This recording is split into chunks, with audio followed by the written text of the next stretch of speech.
Tom, good to catch up and congratulations on recently becoming an elite performer for Ray White. You've been working at Ray White Double Bay for 7 years and Double Bay has been a core focus of yours. What makes it so special? Yep. Well, look, it is definitely one of those suburbs that outperforms the rest of the market. And I think it comes down to two things, really: lifestyle and amenity. There's so much on offer. You've got harbourside parks, beaches, the shops, eateries, and it's just an aspirational suburb that people want to call home. As far as Double Bay as a suburb, who is buying into the suburb, both at the high and the low end? First case study for you, there was a property I sold at 53 Ocean Avenue in the high ones. We took that one to auction.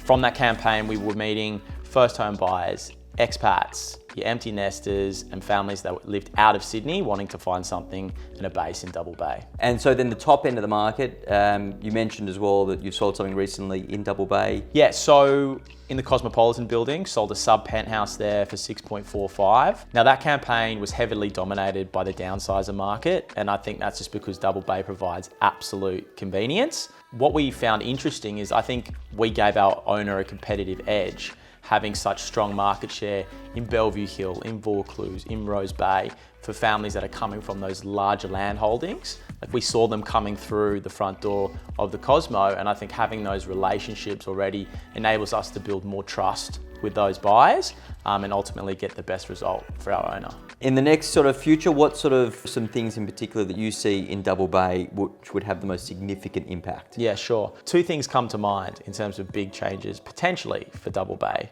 Cross Street, you've got the Intercontinental Hotel, which is just sold. They're talking about changing that into maybe a boutique hotel with some residences on the top. So I think that'll be interesting to see how that changes the landscape on that street. And then on Knox Street, there's been a state government grant passed down to Woollahra Council to change that strip into a pedestrian mall. Now, I think that would have significant impact for a few reasons. You're going to lose parking. It's going to complicate traffic in the area. You're going to lose the taxi cab rank. So there has been a lot of pushback from residents and businesses in that, local community. Wow, interesting to watch that space. Well, thanks, Tom, for sharing your knowledge, and it's fantastic to see you doing so well in Double Bay and with inside the company. Thanks, El.